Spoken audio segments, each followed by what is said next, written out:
यहाँ पर problem number 18 बहुत अच्छा है और 18 को करने के लिए आपको 16 की नॉलेज चाहिए। ध्यान दीजिएगा यहाँ पर जो आपका 16 है वहाँ पर गिवन है आपको सरफेस चार्ज डेंसिटी कुछ इस फॉर्म में और जो 18 है वहाँ पर गिवन है आपको वॉल्यूम चार्ज डेंसिटी कुछ इस फॉर्म में। और दोनों ही केसेस में आपके पास स्फीयर है और आपको बताना है सेंटर पर इलेक्ट्रिक फील्ड। तो हम लोग पहले 16 को सॉल्व करेंगे और उसके रिजल्ट को यूज करेंगे 18 को सॉल्व करने के लिए। चलिए स्टार्ट करते हैं। तो नाउ यहाँ पर प्रॉब्लम नंबर 16 में आपको गिवन है सरफेस चार्ज डेंसिटी। ठीक है, देखिए sigma is equal to a vector dot r. यहाँ पर जो ए वेक्टर है कोई कांस्टेंट वेक्टर है। नाउ यहाँ पर आपको बताना है इलेक्ट्रिक फील्ड स्ट्रेंथ कहाँ पर बतानी है, सेंटर ऑफ द स्फीयर पर। आई होप प्रॉब्लम आपको क्लियर है। बट आप यहाँ पर एक पॉइंट पर ध्यान दीजिए जो है कि आपका सिग्मा। देखिए सिग्मा गिवन है आपको, sigma is equal to a vector dot r vector. R यहाँ पर आपकी रेडियस है। मान लेते हैं आपका कोई ये ए वेक्टर है, ठीक है, और इसके कुछ एंगल पे आपका आर वेक्टर, ये हो गया आपका थीटा। अब ध्यान दीजिए इन दोनों का जो प्रोडक्ट है पॉजिटिव है कब तक, जब तक कि जो एंगल है 90 डिग्री तक रहे। ठीक है, जैसे ही 90 डिग्री से ज्यादा हो जाएगा एंगल, ये जो आपका थीटा, ठीक है, यहाँ पर आपको क्या मिलने लगेगी वैल्यू, निगेटिव। इसका मतलब ये जो आपका स्फीयर है, ठीक है, उस पर दो हाफ होंगे, एक हाफ पर पॉजिटिव वैल्यू मिलेगी और दूसरे हाफ पर मिलेगी नेगेटिव वैल्यू। जैसे कि यहाँ पर यदि आप देखना चाहो इसको, यदि हमने ए वेक्टर के एक्स वेक्टर के साथ पैरेलल माना हो तो आप यहाँ पर देख सकते हो कि यहाँ पर आपको मिलेगी पॉजिटिव वैल्यू इस तरफ मिलेगी नेगेटिव वैल्यू। ध्यान दीजिएगा यहाँ पर यूनिफॉर्म वैल्यूज नहीं होंगी। ठीक है, यहाँ पर चूंकि एंगल का इन्वॉल्वमेंट है तो यहाँ पर जब एंगल जीरो होगा तो यहाँ पर आपको सरफेस चार्ज डेंसिटी ज्यादा मिलेगी और धीरे धीरे यहाँ तक कम होती चली जाएगी।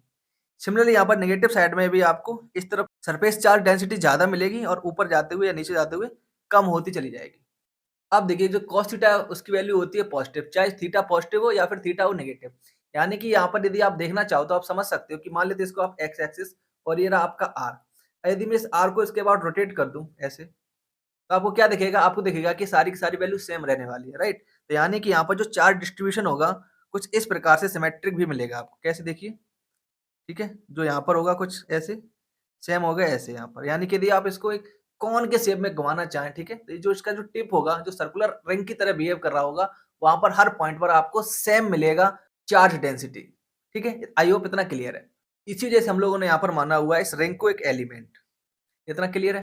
तो नाउ यदि आपके पास एक रिंग हो, ठीक है, जिस पर चार्ज मान लेते हैं क्यू चार्ज है, तो इसकी वजह से इसकी सेंटर से पास होने वाली एक्सिस पर, ठीक है, एक्स डिस्टेंस पर कितना इलेक्ट्रिक फील्ड मिलता है आपको, आपको पता होगा, आपको मिलता है E is equal to k q x upon r square plus x square की पावर 3/2। नाउ यदि हम इस फॉर्मूले को यूज करें तो यहाँ पर जो आपको x दिख रही है वो यहाँ पर आपके लिए क्या हो जाएगी, r cos थीटा। ठीक है, ये जो आपकी x क्या हो जाएगी यहाँ पर r cos थीटा। सिमिलरली यहाँ पर जो r square plus x square का 3/2 है, ठीक है, देखिए यहाँ पर तो आपको क्या मिल जाएगा, ये वाली डिस्टेंस। ठीक है, तो आपको यहाँ पर क्या हो जाएगी ये value r cube. I hope इतना क्लियर है। अब ध्यान दीजिए ये तो आपकी एलिमेंटल रिंग, तो यहाँ पर आपको मिलेगा डी क्यू। तो डी क्यू क्या होगा, डी क्यू होगा आपका सिग्मा इंटू इसका एरिया, राइट। तो देखिए यहाँ पर आपको मिलेगा d q is equal to sigma, ठीक है, 2 पाई आर साइन थीटा, क्योंकि ये जो इसकी रेडियस है यहाँ पर इस रिंग की क्या हो जाएगी, आर साइन थीटा। ठीक है, और इसकी मोटाई कितनी रहेगी आपकी, आर डी थीटा। ठीक है, ये आपका थीटा है, तो यहाँ पर थोड़ा सा डी थीटा ऐसे मिल जाएगा। आई होप इतना क्लियर है। अब यहाँ पर देखिए सिग्मा बराबर क्या गिवन था आपको, सिग्मा बराबर गिवन था ए आर कॉस थीटा, यहाँ पर हमने पुट कर दिया है। तो जैसे आप ऐसा करोगे आपको इस प्रकार से कुछ डी क्यू की वैल्यू मिल जाएगी। अब इस डी क्यू को आपको पुट करना है यहाँ पर ये इस वाले फॉर्मूले में। ठीक है, क्लियर थी इसी बात। तो जैसे ही आप पुट करोगे यहाँ पर देखिए आपको बहुत ही आसानी से क्या मिल जाएगी, इस एलिमेंट के द्वारा electric field at the centre, ये आपको दिख रहा है। नाउ इसको आप थोड़ा सा शिफ्टिंग करोगे तो आपको बहुत ही आसानी से कुछ इस प्रकार से मिल जाएगा। अब यहाँ पे आपको इसको इंटीग्रेट करना है। आप इसको दो तरीके से कर सकते हो। पहला तरीका यहाँ पर क्या देखिए, ये जो आपका थीटा है, ठीक है, जीरो से स्टार्ट हुआ और कहाँ तक जाएगा, पाई तक। लिमिट लगाते वक्त आप 0 टू पाई की लिमिट यूज कर सकते हो। दूसरा काम क्या कर सकते हो, आपको पता है कि देखिए आपके पास दो हाफ हैं, एक पॉजिटिव हाफ है एक नेगेटिव हाफ है और दोनों सिमेट्रिक है। सो आप क्या कीजिए, पॉजिटिव हाफ का निकाल लीजिए, उसको 2 से मल्टीप्लाई कर दीजिएगा, क्योंकि जो डायरेक्शन रहने वाला है पॉजिटिव से क्या रहेगा, इस तरफ, ठीक है, सेंटर की तरफ। और जो नेगेटिव रिंग है उसकी वजह से भी क्या मिलेगा आपको, नेगेटिव रिंग की तरफ। तो दोनों डायरेक्शन की वजह से क्या हो जाएंगे, ऐड हो जाएंगे। आई होप इतना क्लियर है। सो नाउ यहाँ पर मैंने यूज किया यहाँ पर 0 टू पाई/2 पॉजिटिव हाफ और फिर एक बार निकालेंगे नेगेटिव हाफ। जैसे आप इसको इंटीग्रेट करोगे, ठीक है, ये तो इंटीग्रेशन है, आप बहुत ही आसानी से कर सकते हो। तो आपको कुछ ऐसे रिजल्ट मिलेगा जिसमें आप वैल्यू पुट करने पर देखोगे कि आपको यहाँ पर इस प्रकार से आंसर मिल जा रहा है। भाई आप यदि नेगेटिव हाफ को कंसीडर करो तो वो भी सिमेट्रिक वैल्यू देगा, राइट? और डायरेक्शन भी कुछ ऐसे ही रहने वाला है। जैसे मान लीजिए आपका ये स्फीयर था, ठीक है? इस तरफ पॉजिटिव, इस तरफ नेगेटिव, तो आपको क्या मिलेगा सेंटर पे? इलेक्ट्रिक फील्ड इस डायरेक्शन में, दोनों की वजह से ऐड होता हुआ, राइट? तो यहाँ पर आपको नेगेटिव की वजह से भी सेम वैल्यू मिलेगी, जिसको आप ऐड कर सकते हो और ये आपको इस प्रकार से यहाँ पर वैल्यू मिल जाएगी। नाउ यहाँ पर ध्यान दीजिएगा, डायरेक्शन किधर रहेगा? Towards negative charge. आई होप इतना आपको क्लियर है। अब इस चीज को हम लोग यूज करने वाले हैं आगे 18 वाले प्रॉब्लम में, ठीक है? नाउ ध्यान दीजिए, यहाँ पर आपको गिवन है वॉल्यूम चार्ज डेंसिटी, ठीक है? और बिल्कुल एक्सप्रेशन जस्ट पहले की जैसा ही है। तो नाउ यहाँ पर ध्यान दो, हम लोग यहाँ पर क्या कर सकते हैं? यहाँ पर हम लोग एक एलिमेंट ले सकते हैं, क्या? हॉलो हेमीस्फीयर, ठीक है? तो नाउ जैसे आप इसको एलिमेंट को लोगे, आप पुराना रिजल्ट को यूज कर पाओगे। तो पुराना रिजल्ट हमारा क्या था? कुछ इस प्रकार से। यदि आप पुराना रिजल्ट को कंपेयर करो तो आपको देखो यहाँ पर क्या दिखेगा? सिग्मा इज इक्वल टू था आपका ए आर कॉस थीटा। इसको आप ऐसे लिख सकते हो क्या? सिग्मा नॉट कॉस थीटा, ठीक है? इसमें से जो आपका ए आर था वो क्या हो जाएगा? आपका सिग्मा नॉट, ठीक है? इतनी बात क्लियर है? सो नाउ यदि आप ऐसा करते हो तो आपको देखिए कौन सी वैल्यू यूज करनी होगी यहाँ पर इस हाफ की।